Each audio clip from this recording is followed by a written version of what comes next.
윤석열 대통령이 황상무 시민사회 수석 비서관의 사의를 수리했습니다. 총선을 3주 앞두고 정부와 여당이 이종섭 주 호주 대사와 황상무 수석 발언 논란을 놓고 입장차를 보이던 차에 나온 조치입니다. 윤희석 국민의힘 대변인과 함께 정치 현안 하나하나 짚어보겠습니다. 대변인 어서 오세요. 네, 안녕하세요. 여권이 이종섭 주 호주 대사 황상무 시민사회 수석 논란에 대한 해법을 놓고 그동안 이제 고민을 해왔는데요. 오늘 윤 대통령이 황 수석 사의를 전격 수용을 했습니다. 당의 요구를 대통령이 받아들였다 이렇게 봐도 되나요? 네, 일단 그렇게 해석을 할 수가 있죠. 특히나 이제 총선을 얼마 안 앞둔 상황에서 후보자들 입장에서는 굉장히 이 애타는 마음으로 이 사태가 수습되기를 바라는 상황이었는데 어쨌든 두 가지 중에 하나는 일단락 됐다고 봐야 하겠고요. 좀 더 지켜보면서 상황이 좀 빨리 진정이 되기를 그러는 마음이 당에 지금 생겨에 있다 이렇게 말씀드리겠습니다. 지금 말씀하신 대로 그 위기감이랄까요? 한동훈 비상대책위원장 이제 워딩을 보면 오만할 때 항상 보면 큰 위기가 왔다. 중대한 선거를 앞두고 민심에 민감해야 한다. 이게 이제 어떤 거치 촉구하는 압박하는 그런 말들이었고요. 뭐 윤상현 의원 육참골단 살을 내주고 뼈를 취한다. 선거 당이 치르는 거지 대통령실이 치르는 게 아니다. 아주 좀 강도 높게 얘기를 했어요. 정진석 의원은 국민 눈높이 따를 때다. 최재형 의원은 대통령실 재편까지 언급했습니다. 네. 수도권 후보들 뭐 충청권도 마찬가지인 것 같아요. 근데 주로 발언은 수도권 의원들이 많이 했는데 마음이 급한가 봐요. 급할 수밖에 없죠. 후보 입장에서는 지금 한 3주 정도 투표율이 3주입니다. 3주면 선거고 내일부터는 후보 등록이에요. 네네. 그런 상황에서 갑자기 그전까지 2월까지는 좀 분위기 좋았는데 3월 들어와서 분위기가 조금씩 나빠지는 그런 걸 느꼈고 거기에 또 이런 악재가 도드라지니까 현장을 뛰는 후보들 입장에서는 마음이 급할 수밖에 없는 거고 뭔가라도 조치를 주기를 바라는 그런 목소리가 하나로 그냥 뭉쳐서 나온 어제 그 공천자 대회라고 봐야 되겠죠. 그렇죠. 네. 이 문제는 일단 그 약간 물꼬는 텄는데 어떻게 봉합되고 진정이 될지 이제 조금 더 봐야 되는 거고. 자, 비례 명단 놓고도 이제 당내 의견이 엇갈리고 있잖아요. 그래서 이제 친윤 핵심 이철규 의원이 아주 공개적으로 비판하는 거 보고 이제 처음에 좀 놀란 분들 많았을 거예요. 네. 그동안 당에 헌신한 인재에 대한 배려가 없었다. 이게 이제 호남 쪽이기도 하고 당 사무처기도 합니다. 네. 예, 그래가지고 공개적으로 비판했어요. 그 권성동 의원도 이 비례 선정 미흡했다 이제 지적을 했고요. 이 문제는 어떻게 보세요, 전반적으로? 그러니까 비례 명단 이제 당선권 20명만 가지고 볼 때 저희 당 당원 당규에 따른 4분의 1 그럼 한 5명 정도 되겠죠. 네. 거기에 해당하는 분이 있느냐. 저희 당원 당규 근데 좀 애매하게 돼 있어요. 해당 지역 인사라고 돼 있습니다. 그럼 해당 지역 인사가 고향을 거기로 하는 사람이냐. 거기서 활동하고 있는 사람이냐. 고향은 달라도 거기서 활동한 사람. 그럼 활동한 사람이 어느 정도 활동을 한 사람을 해당 지역 인사라고 봐야 되느냐에 대해서 해석이 또 차이가 있는 거예요.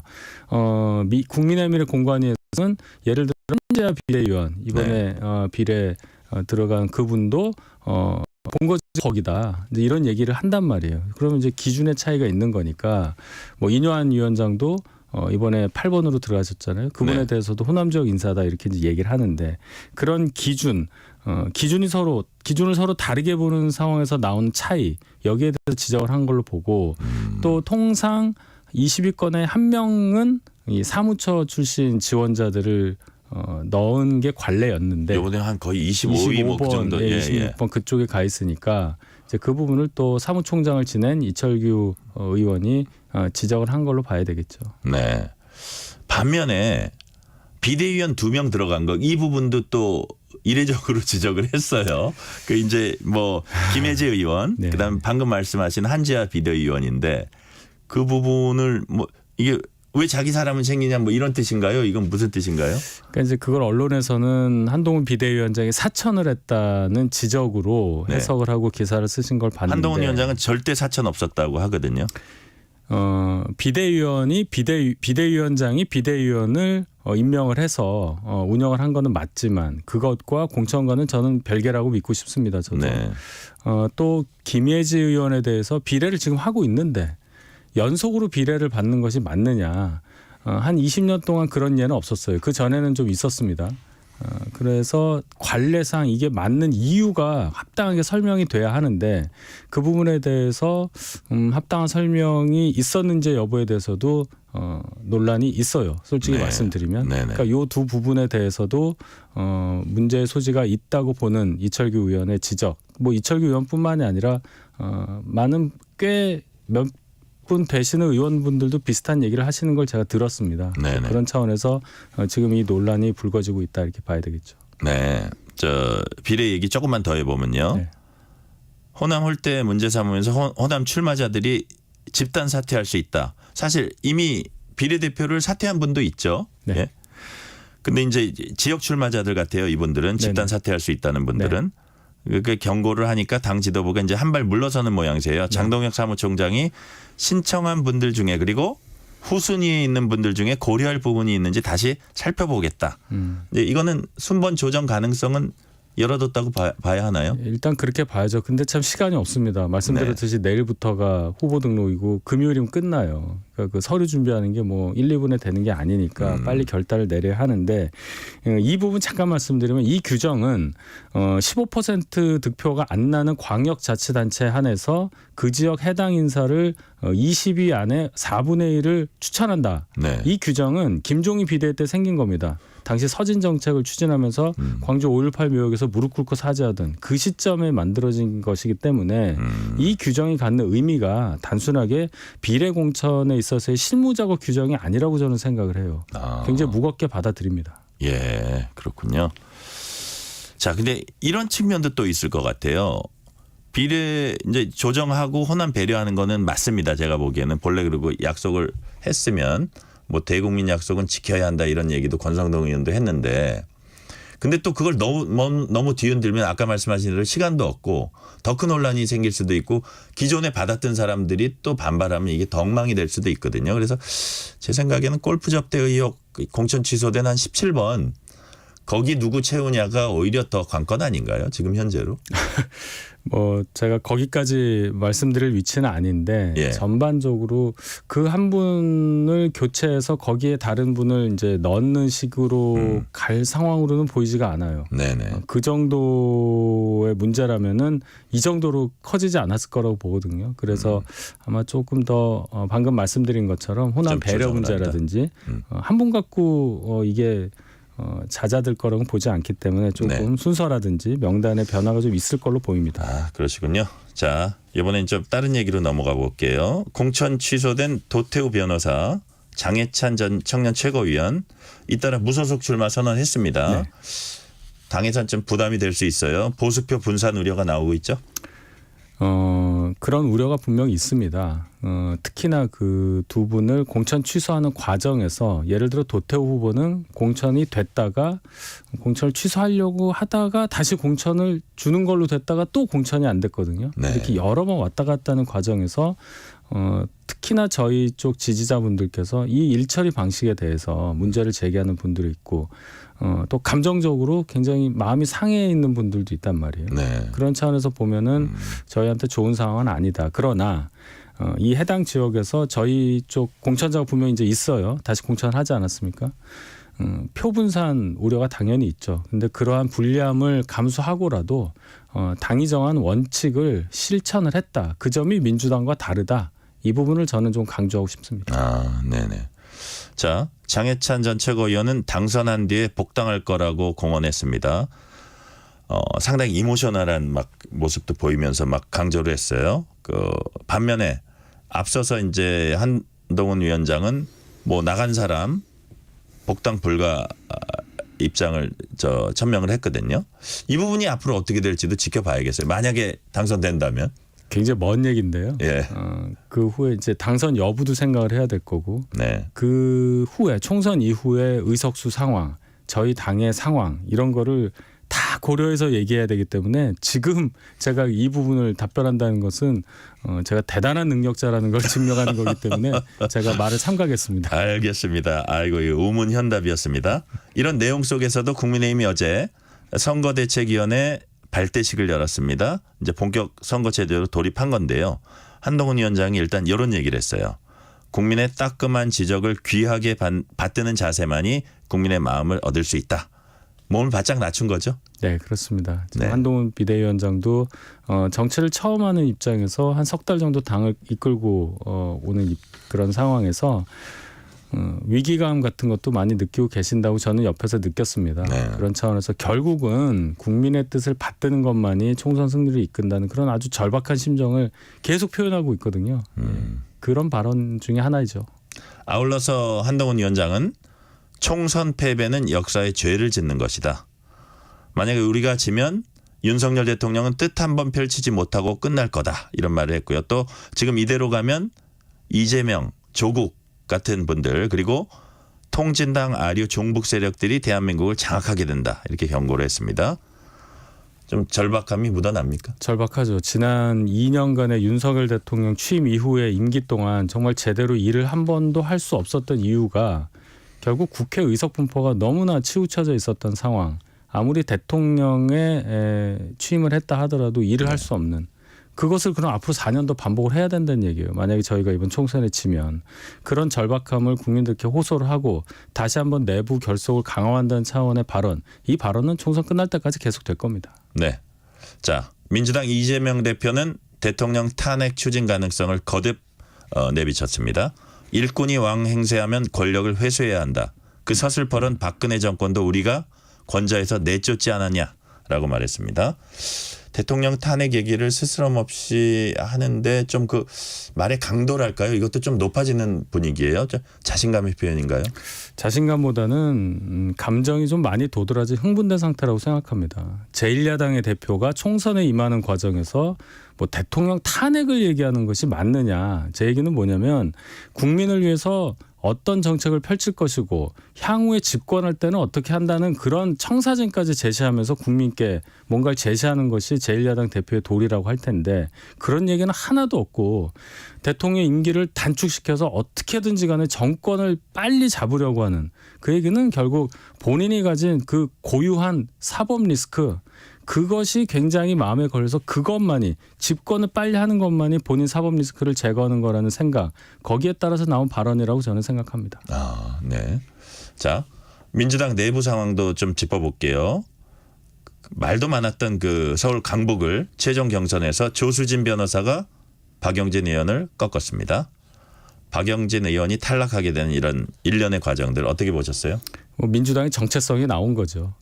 이재명 현재 민주당을 얘기하는 겁니다. 이재명 대표의 조금이라도 반대되는 의사를 가진 사람들은 무조건 배제하고 제거하겠다는 모든 방법을 다 동원한 이 강북을 경선 과정 아니겠어요? 한 번도 아니고 두 번이나 했고 네. 어제도 보십시오. 강북을 지역과는 전혀 관련 없는 전국 권리당원을 상대로도 의사를 물었어요. 70%. 예.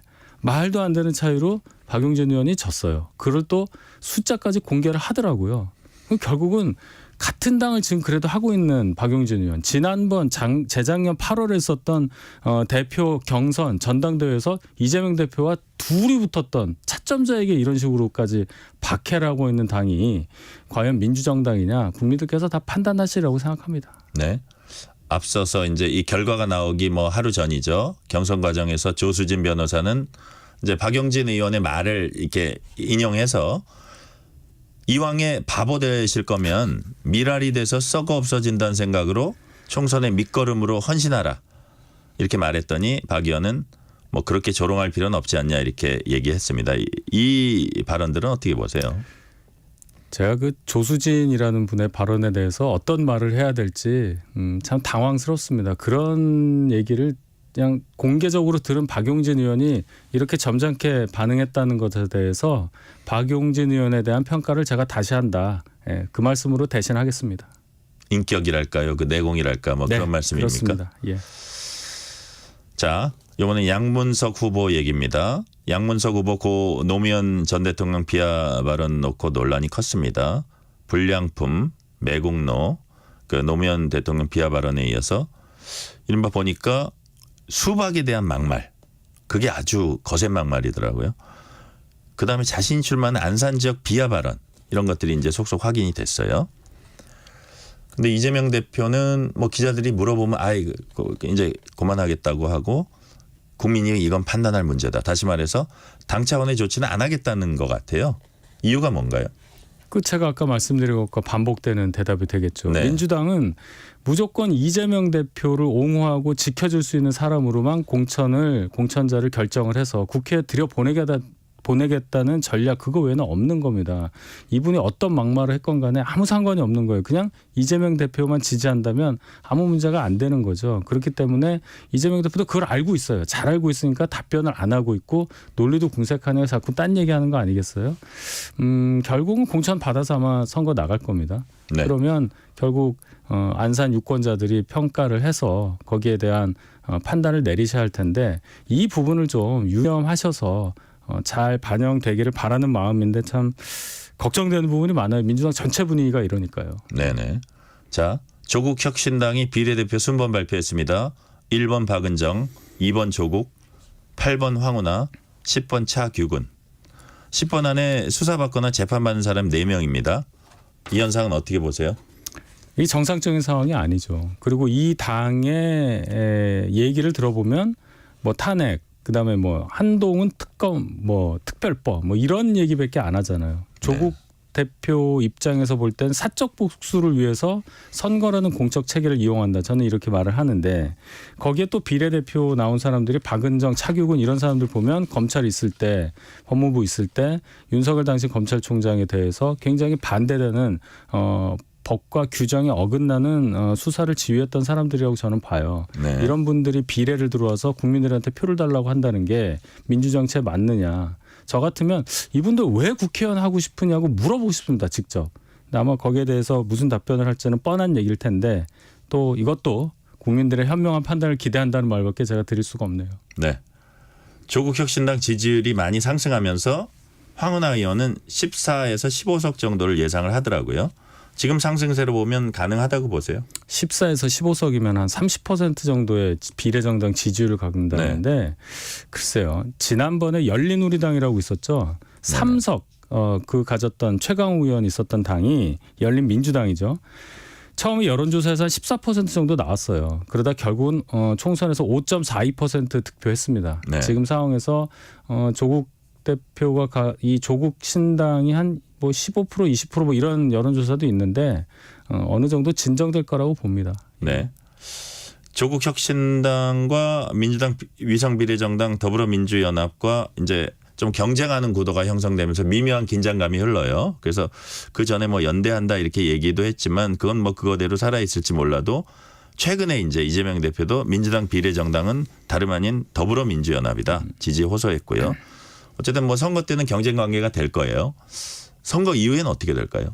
선거 이후에 뭐 합쳐진다 전 그런 생각은 안 해요. 네네. 결과적으로 조국이라는 야권의 큰 어떤 정치 지도자가 전면에 등장하는 모양새가 되기 때문에 각각의 생각을 고집하면서 갈 거라고 보고 이것은 결국 차기 대선 물론 사법 리스크가 있지만 네. 차기 대권 후보로 야권의 단일 후보가 누가 될 거냐 그 경쟁과도 연결되기 때문에 긴장 관계가 계속 유지될 수밖에 없다고 저는 생각합니다.